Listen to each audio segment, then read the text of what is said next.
Hello friends, welcome back to my channel. तो जी ये है सुबह का टाइम और यहाँ मैं अपनी बेटी को स्कूल भेज चुकी हूँ। देन उसके बाद ही मैं सब्ज़ी वगैरह बनाना शुरू करती हूँ। तो यहाँ मैं आज आप लोगों के साथ 2 चीज़ें शेयर करने वाली हूँ। एक तो मेरी भिंडी दो प्याज़ा वाली सब्ज़ी की रेसिपी, और जो बहुत ज़्यादा टेस्टी बनती है और कम सब्ज़ी को भी आप कैसे मतलब ज़्यादा कर सकते हैं। मेरी जब भिंडी है ना कम होती है तो मैं क्या करती हूँ, और देन उसके बाद मैं फुल हाउस क्लीनिंग करूँगी और वो भी मैं आप लोगों के साथ शेयर करूँगी आगे। तो यहाँ क्या है ना, भिंडी लाए तो बहुत ज़्यादा थे, लेकिन वो मैं आधी बना चुकी थी, लेकिन आधी इतनी छूटी कि वो है ना बनने के बाद कम हो ही जाती है। तो वैसे मैं हमेशा ही प्याज़ डालकर ही इसको बनाती हूँ। तो यहाँ मैंने सरसों के तेल में अजवाइन डाली है और लाल मिर्च डाल दी है, साबुत लाल मिर्च। देन मैंने यहाँ है ना 3 प्याज़ ली हैं, क्योंकि मेरे पास है ना भिंडी कम है और प्याज़ मैंने इस वजह से 3 लिए, अदरवाइज़ मैं 1 या 2 तो प्याज़ लेती ही हूँ। बिना प्याज़ के है ना भिंडी की सब्ज़ी बिल्कुल अच्छी नहीं लगती है, और इसमें प्याज़ मिलाने के बाद ना इसका टेस्ट भी बढ़ जाता है और इसकी क्वांटिटी भी बढ़ जाती है, क्योंकि अक्सर भिंडी ना बनने के बाद वो बिल्कुल ज़रा-सी हो जाती है। तो यहाँ सबसे पहले मैं ना उसे ऑयल में अच्छे तरीके से मिला लूँगी, देन उसके बाद मसाले मिक्स करती हूँ, जिससे कि सारे ऑयल जो है भिंडी पे सब जगह मिल जाए, और उससे पहले प्याज को ना हल्का सा भूनती हूँ। मसाले वही यूज़ करती हूँ जो डेली के यूज़ होते हैं, उससे अलग कुछ नहीं लेती। सब्ज़ी मसाला बाय चांस इसमें मिक्स कर देती हूँ, अदरवाइज़ नॉर्मली ये बहुत अच्छी बनती है। बस अब इसको है ना धीरे-धीरे फ्राई करना है, इसी तरीके से चलाते रहना है, पर मैं इसको पहले ढक के पकाऊँगी। ढक के पकाने के बाद मैंने इसको जस्ट ऐसे ही खुला छोड़ दिया था, और ये आप देख सकते हैं कि कितनी सी रह गई है ये भिंडी, और तब ये बहुत ज़्यादा लग रही थी। तो इस वजह से है ना नमक हमेशा लास्ट में मिलाइए, क्योंकि तब क्वांटिटी ज़्यादा होती है, तो उसको देखते हुए है ना हम लोग नमक भी ज़्यादा डाल देते हैं। नमक बाद में मैं ऐड करती हूँ, जिससे कि उसकी क्वांटिटी देखकर मैं उसमें नमक मिक्स कर पाऊँ। तो अब ये कंप्लीट बन चुकी है, और इसके अंदर साबुत मिर्च डाल सकते हैं, नहीं तो मैं हरी मिर्च भी डाल देती हूँ। मुझे साबुत लाल मिर्च ज़्यादा अच्छी लगती है, और हरी भी मैं साबुत ही डालती हूँ। तो यहाँ मेरे लिए और मेरे हस्बैंड के लिए ही ये भिंडी बनती है, मेरे बच्चे नहीं खाते हैं। तो यहाँ हस्बैंड का लंच मैं पैक कर रही हूँ। इसमें मैंने भिंडी रख दी, और बाकी दही और फ्रूट्स मैं ज़रूर रखती हूँ। तो इतनी भिंडी आपकी रेडी हो जाती है। प्याज की अगर उसमें डाल दें तो मैं थोड़ी ना मोटी-मोटी डालती हूँ। कुछ प्याज ऐसी लेती हूँ जो छल्ले वाली काटती हूँ पतली-पतली, और कुछ मोटी सी ले लेती हूँ। इसको ग्रेवी वाला भी बना सकते हैं, बट मैं इसको है ना बिल्कुल सूखी बनाती हूँ, और ये बहुत ज़्यादा अच्छी लगती है। इसमें खटाई अमचूर पाउडर भी डाल सकते हैं, बहुत यम्मी सा टेस्ट आ जाता है। तो जी बस यहाँ पे जैसे ही हस्बैंड जाते हैं उसके थोड़ी देर बाद ही मेरा जो है काम शुरू हो जाता है। तो आज मैं करने वाली हूँ अपने सोफ़े और मैट्रेस की अच्छी तरीके से क्लीनिंग, जो अभी काफ़ी टाइम से नहीं हो पाई है। एक्चुअली मैं इसमें ना बेकिंग सोडा छिड़क रही हूँ। इससे क्या है ना कि सारी गंदगी है ना साफ़ हो जाती है। अगर दाग धब्बे लगे होते हैं तो थोड़ा-सा है ना बेकिंग सोडा डाल के उसके ऊपर है ना जो अपना कपड़े धोने वाला लिक्विड रहता है ना उसको डाल देती हूँ और ब्रश से रब कर देती हूँ, तो दाग धब्बे भी निकल जाते हैं। तो यहाँ मैं पहले इस पे सोडा छिड़क दूँगी, और देन मैं आ गई थी रूम में। तो पहले मैं अब रूम की क्लीनिंग करूँगी, बेडशीट वग़ैरह हटाऊँगी, क्योंकि मुझे मैट्रेस भी क्लीन करना है। मेरा ये मैट्रेस है ना बहुत ज़्यादा भारी है, तो मैं इसे धूप में नहीं रख सकती हूँ, बट इसकी क्लीनिंग बहुत ज़रूरी है। तो इस पे बेकिंग सोडा डालने से है ना इसके जर्म्स ख़त्म हो जाते हैं। इसमें से गंदी अगर स्मेल आ रही है, आपके घर में छोटा बच्चा है, बहुत छोटा बच्चा है, अगर वो किसी वजह से मैट्रेस गीला कर दिया है, या बच्चे है ना टॉयलेट कर देते हैं, तो उसकी वजह से भी है ना मैट्रेस में स्मेल आनी शुरू हो जाती है। तो ये बेकिंग सोडा ना वो सारी प्रॉब्लम्स को सॉल्व कर देता है, और एकदम से ना फ्रेश हो जाता है। तो यहाँ मेरा है ना इतना टाइम में इनको कम से कम 1 घंटा तो चाहिए, तो बट मैंने इसको काफ़ी लेट टाइम के लिए छोड़ दिया था। इससे पहले फिर मैंने किया कि इसको क्लीन करूँगी, इसको बेटर है कि पहले मैं अपना घर को साफ़ कर लूँ। जब तक तो 1 घंटा 2 घंटा हो ही जाना है, तो मैं यहाँ यहाँ पे सारा जो है डस्टिंग वगैरह कर लेती हूँ। बहुत ज़्यादा डस्टिंग करने के लिए मैं जैसे डेली करते हैं ना, तो बहुत सारी चीज़ों की ज़रूरत नहीं पड़ती है, बस एक कपड़ा आप मारते चले जाओ, सब कुछ क्लीन रहता है। बट अगर हम 1-2 दिन में करते हैं ना, तो बहुत ज़्यादा डस्ट जमा हो जाता है। तो बेटर है कि एक बार एक प्लेस ले लीजिए जिससे कि वो है ना सारा क्लीन हो जाए। तो मैं यहाँ बारी-बारी सारी चीज़ों को है ना डस्टिंग कर लेती हूँ। बहुत ज़्यादा जैसे झाड़ू वगैरह लगती है ना, तो ये सारी जो डस्ट होती है उसी की रहती है। तो झाड़ू, पोछा, डस्टिंग सब होने के बाद मैं नहाकर आ गई थी। तो इतनी देर तक ये है ना अपने जो है बेकिंग सोडा इसमें पड़ा रहा, और ये अच्छा है कि लंबे टाइम के लिए आप इसको छोड़ सकते हैं, ओवरनाइट छोड़ सकते हैं। लेकिन ओवरनाइट में भई हमें सोना भी है, तो मैं इसको पहले ही क्लीन करूँगी, और बच्चों के आने से पहले मैं अपने घर की है ना अच्छी खासी सफाई पहले ही कर लेती हूँ। उनके सामने है ना कुछ काम नहीं कर सकते हैं।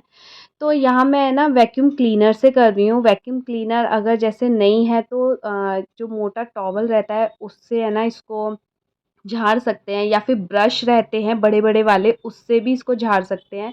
लेकिन वैक्यूम क्लीनर से इसकी अच्छी खासी है ना क्लीनिंग हो जाती है, क्योंकि ये मैट्रेस ना थोड़ा-सा इस पे एक उभरता हुआ ना डिज़ाइन है, टेक्सचर बना हुआ है, तो वो है ना सारा क्लीन करने के लिए ना वैक्यूम क्लीनर की ज़रूरत पड़ती है। और इसमें मुझे काफ़ी अच्छा खासा टाइम लग गया था, क्योंकि मेरा वैक्यूम क्लीनर ना बहुत अच्छे से वैक्यूम नहीं करता है, बट इतना है कि मेरा काम चल रहा है। तो इसको मैं बहुत ही आराम से है ना अच्छे तरीके से सारा पाउडर है ना निकाल लूँगी, और कोने-कोने से निकालूँगी, ये पूरा अच्छे से क्लीन हो जाता है।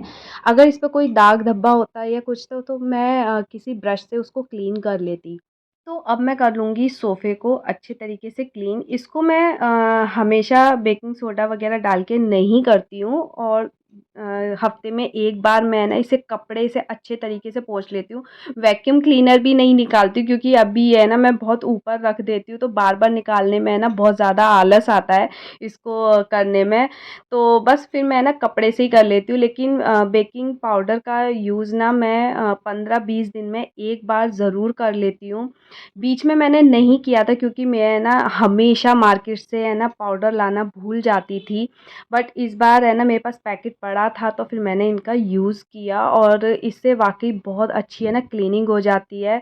विज़िबल रहता है, मतलब आप इसको क्लीन करेंगे ना तो अच्छी खासी सफाई नज़र आती है इस पे कि हाँ, इसको अच्छे से क्लीन किया गया है। तो बस इसकी है ना मैं कोने-कोने से, इसमें भी है ना कुछ जैसे सिलाइयाँ वग़ैरह रहती हैं, तो उसमें भी डस्ट रहता है, और मेरे ना जैसे छोटे बच्चे हैं, तो वो कुछ ना कुछ गिराते करते हैं, तो उसका भी है ना गंदगी रहती है। तो बेटर है कि मैं इसको इस तरीके से साफ़ कर दूँ, और क्योंकि अभी बारिश का सीज़न है इसलिए गद्दियाँ मैं बाहर नहीं छोड़ती हूँ, अदरवाइज़ मैं ना धूप भी उसमें लगा लेती हूँ।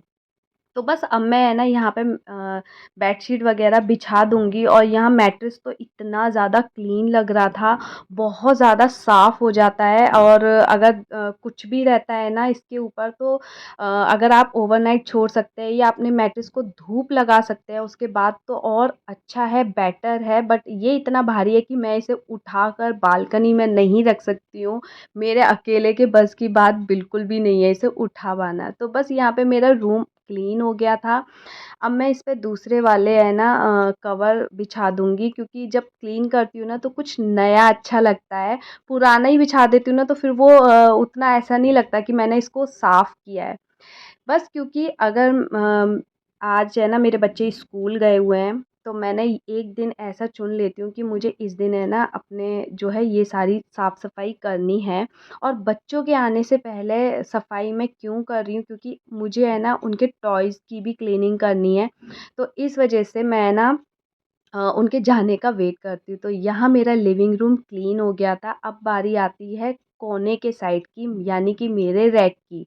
ये रैक है ना टॉयज़ से भरा रहता है, और इनको मैंने है ना सारे टॉयज़ को एक डब्बे में रखा हुआ है। लेकिन क्या होता है ना, ये जो टॉय को क्लीन करने का काम होता है ना, ये सबसे ज़्यादा डिफ़िकल्ट होता है मॉम्स के लिए, क्योंकि इसमें कुछ टॉयज़ ऐसे रहते हैं जो टूटे हैं, आप फेंकना चाहते हैं लेकिन आप उसे फेंक नहीं सकते हैं। मेरे साथ ऐसा है, मैं जब भी कोई टूटी-फूटी चीज़ देख के टॉयज़ ऐसे रहता है फेंक दूँ, तो पता नहीं क्यों 4 से 5 दिन बाद है ना मेरा बेटा या बेटी है ना पूछ ही लेते हैं कि मेरा वो नहीं मिल रहा है, मेरा वो टॉय कहाँ है। और तब है ना बहुत ज़्यादा बुरा लगता है कि अभी तक तो वो नहीं खेल रहे थे और मैंने है ना उन्हें जो है फेंक दिया। लेकिन बहुत ज़्यादा इकट्ठे हो जाते हैं और कुछ टॉयज़ ऐसे होते हैं जो बहुत ज़्यादा टूटे नहीं हैं, लेकिन बहुत ज़्यादा टाइम हो चुका है, बच्चे उनसे खेल भी नहीं रहे हैं, तो उन्हें रखने का ना कोई फ़ायदा नहीं है। तो मैंने एक बैग बना लिया है जिसके अंदर ना जो मुझे बिल्कुल टॉयज़ ऐसे लग रहे हैं कि अब इन्हें हटा देना चाहिए, तो वो मैं सारे हटा दूँगी।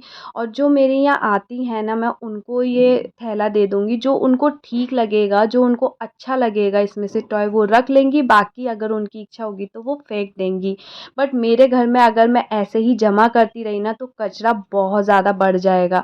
और हर बार बच्चों के टॉयज़ का जो प्लेस रहता है ना उसे क्लीन करना ना बहुत ज़्यादा ज़रूरी होता है।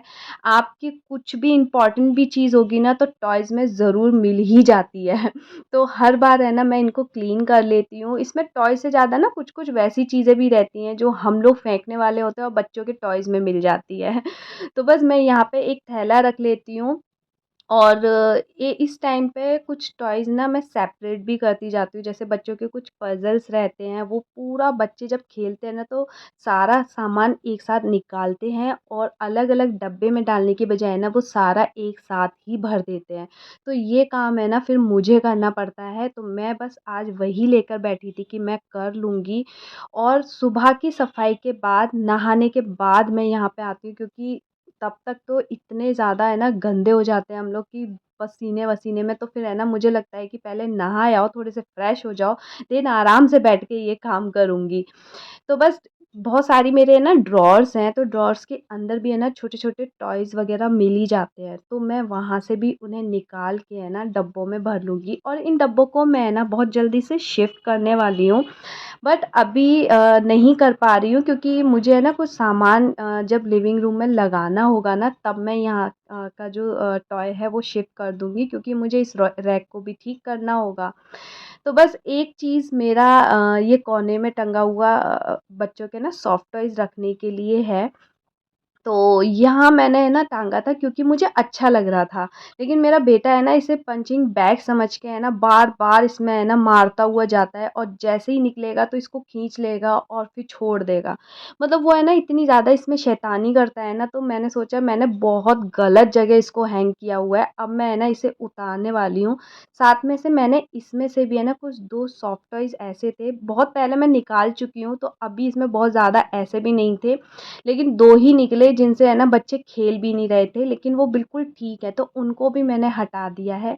और इसको है ना मैं यहाँ हैंग कर दूँगी और यहाँ से मतलब चलते-फिरते हाथ नहीं लगने वाला है।